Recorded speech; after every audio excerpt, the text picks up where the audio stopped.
So how much do you know about multiple sclerosis? Perhaps you or someone you know has been affected by it. Well, here to shed some light on the disease and how you can fight against it locally is Natalie Sloan, the Development Director for the Multiple Sclerosis Foundation.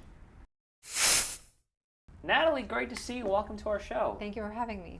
So for some people who may not know, can you just explain multiple sclerosis and what it is? It's an autoimmune disease that affects the myelin sheath that covers the nervous system throughout the body. What happens basically is that small ulcers appear on that sheath, so it could affect any part of your body, any part where the nervous system is, which is everywhere. It could affect your cognitive functions. It could cause paralysis, blindness, spasticity. Some people have symptoms one day and the next day they go away. And at some point they kind of tip over the edge and they go into a secondary progressive stage of MS, and those symptoms become more severe. Is it something that young people need to be concerned with? Because when I think of MS, I think typically older people. Yeah, typically it had been older people. The biggest group had been white women in their 40s. That encompassed about 70%. But lately we've seen teenagers with MS, so people that are in their teens, even children that are in elementary school. And really that's because the MRIs are much better now than they used to be, and people are more acutely aware of symptoms. But technically it really is something that affects people that are older. If it is caught early, does that change the prognosis? Not Does it change necessarily. anything? No, the best thing that can happen is that they get on medication early. The medication has gotten much better, and it used to be very similar to chemotherapy drugs, but the drugs are much more easy to take, if you will. And now there's a lot of research that says that activities, health and wellness activities, yoga, swimming, hippotherapy, are a huge help to someone that has MS. So if you have MS from an early age, you can kind of guide yourself by that. You are the Development Director for the Multiple Sclerosis Foundation. Yes. What do you all do at the foundation? The Multiple Sclerosis Foundation is headquartered here in Fort Lauderdale, but we're a national organization, and we raise money for free programs for people that have MS and for their caregivers. How did you get involved? I have a friend that has MS, and she knew I was looking to switch nonprofits, and she ran into the executive director, and that was that. And that was that. That was that. Yeah, and you've been doing it for how long? I have been doing development for about 18 years, but I've been with the foundation for 6. Wow. And I know March is a big month, the Yes. official month The official for month. MS awareness and education. So Right. what are some of the things that you accomplished in March? Well, we sent out about 10,000 MS awareness kits around the country. So those are to people that have MS and also to corporations that want to have fundraisers for our foundation. We have educational events in person all over the country, as well as webinars. And we also do fundraising events in South Florida and around the country. And there's an orange campaign, right? Yes. Tell me about that. So our PR agency and the foundation, we came up with this orange campaign. And basically what we want people to do is we want people to take a photograph of themselves holding an orange with the hashtag Orange4MSF and tweet it, put it on Facebook, have your friends spread it, and hopefully that helps us get awareness around the country about MS. Orange is the official color? Yes. Yes. Yep.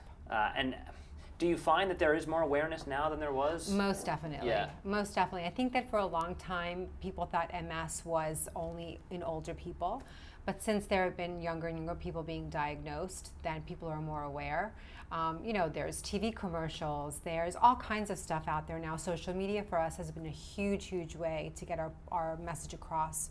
So I think definitely it's changed. You look at what happened with ALS, with the Ice Bucket Challenge. Right. I mean, that really sort of revolutionized. Absolutely. Yeah.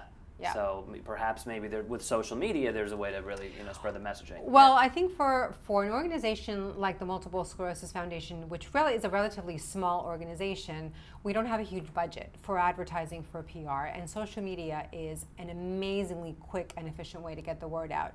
We had Michael Harney from Orange is the New Black tweet a picture of himself holding an orange, and he got 20 million people to follow him. We never would have been able to do that. So social media for us has been a huge addition to what we do.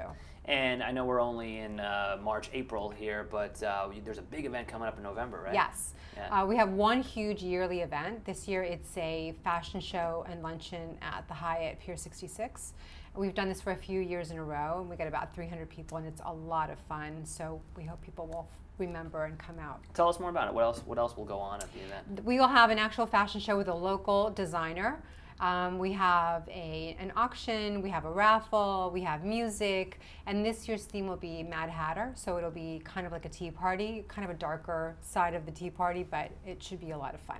If people want to get more information about the party or donate or just learn more about multiple sclerosis, what can they do? They can go onto our website, msfocus.org. They can follow us on Facebook. We have an open Facebook group, a Multiple Sclerosis Foundation organization. They can follow us at ms_focus, or they can call us the foundation.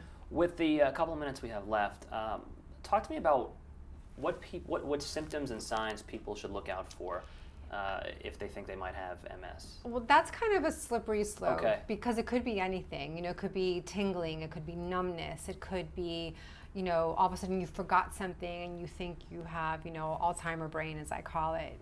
I forget things all the time, but it could really runs the gamut. But I think that if you have prolonged symptoms like your appendages are tingly, or you feel numbness in your legs, or you lose sight for a day, those are huge, huge warning signs. And the only clear way is to have an MRI. And there are a lot of very good MS neurologists in South Florida and around the country. And you had mentioned a few minutes ago that the drug treatment now is better than it used to be. What do you think, how close are they to a cure? You know, what do you think the next 5, 10, 20 years look like?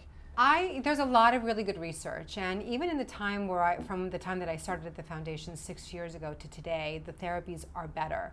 And there are symptoms that they're able to actually really work with, like spasticity, like cognitive issues, like depression. So the drugs have gotten better, the research has gotten better. The problem with MS is that it's different in everybody.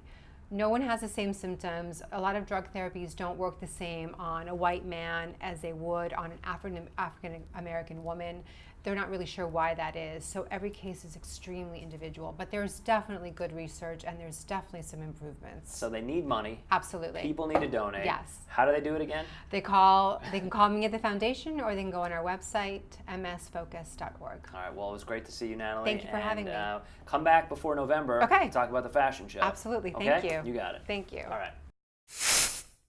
Thank you, Natalie, and she wanted us to give a special shout out to Jersey Mike's Subs, who were a big supporter of the Multiple Sclerosis Foundation all throughout March. Coming up, Chef Nick from Brio Tuscan Grill will show you how to make a delicious shrimp and lobster ravioli dish. That is next when Inside South Florida returns.